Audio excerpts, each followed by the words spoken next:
फिलिस्तीन के बेगुनाह मासूम बच्चों, महिलाओं और लोगों पर जारी बेतहाशा जुल्म के खिलाफ दुनिया के कई देश इसराइल की कड़ी मुखालफत कर रहे हैं। इस बीच एक लातिन अमेरिकी देश ने बड़ा फैसला लेते हुए इसराइल के साथ अपने रिश्ते तोड़ लिए हैं। आपको इस खबर को आगे बताएंगे, लेकिन उससे पहले आपसे एक गुजारिश है कि इस खबर में आखिर तक बने रहिए।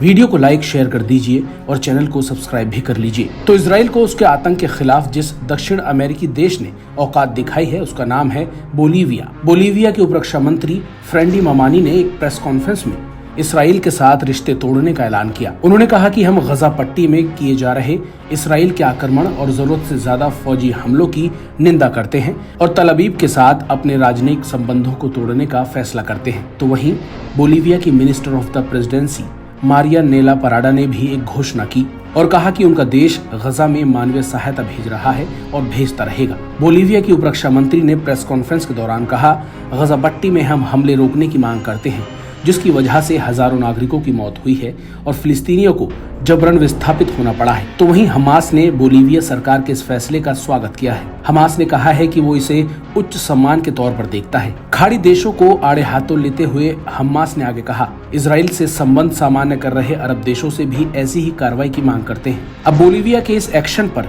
इसराइल का भी बयान सामने आया है। इसराइल ने बोलीविया के इस फैसले की कड़ी निंदा करते हुए कहा है कि ये आतंकवाद के सामने सरेंडर है। इससे पहले दो और दक्षिण अमेरिकी देश कोलंबिया और चिली ने इसराइल से अपने रिश्ते तोड़ दिए थे और दोनों देशों ने अपने राजदूतों को वापस बुला लिया था। कोलंबिया के राष्ट्रपति गुस्तावो पेट्रो ने सोशल मीडिया वेबसाइट एक्स पर लिखा है कि इसराइल फिलिस्तीनी लोगों का जनसंहार जब तक नहीं रोकता तब तक हम वहां नहीं रह सकते। कोलंबिया की तरह दक्षिण अमेरिकी देश चिली ने भी विरोध स्वरूप इसराइल से अपने राजदूत वापस बुलाने की घोषणा की है। चिली ने इसराइली कार्रवाई को अंतर्राष्ट्रीय मानवीय कानूनों का उल्लंघन बताते हुए कहा है कि ये उसे स्वीकार नहीं है, इसलिए वो अपने राजदूत को तल अवीव से वापस बुला रहा है। आपको बता दें कि अरब देशों से बाहर जिस देश में सबसे ज्यादा फिलिस्तीनी आबादी रहती है वो देश चिली ही है। इसके अलावा मैक्सिको और ब्राजील के राष्ट्रपति लूला डिसिल्वा ने भी इसराइल हमास के बीच तुरंत संघर्ष विराम की अपील की है। इस समय ब्राजील के पास संयुक्त राष्ट्र सुरक्षा परिषद की अध्यक्षता है। लूला डिसिल्वा ने कहा है कि हमास का इसराइल पर हमला और गजा में लाखों निर्दोषों की हत्या को उचित नहीं ठहराया जा सकता। सोशल मीडिया पर एक लाइव भाषण के दौरान उन्होंने कहा, हमास के इसराइल पर हमला कर देने का मतलब ये नहीं है कि इसराइल लाखों निर्दोषों की हत्या कर दे।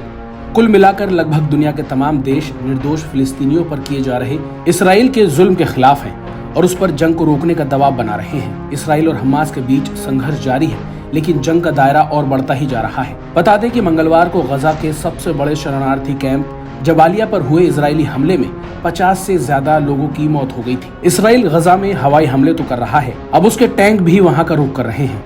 इस वजह से आम लोगों की जिंदगी बद से बदतर होती जा रही है। गजा पट्टी पर हुए इजरायली हमलों में अब तक 8500 से ज्यादा लोगों की मौत हो चुकी है, जिसमें बड़ी तादाद में बच्चे शामिल हैं।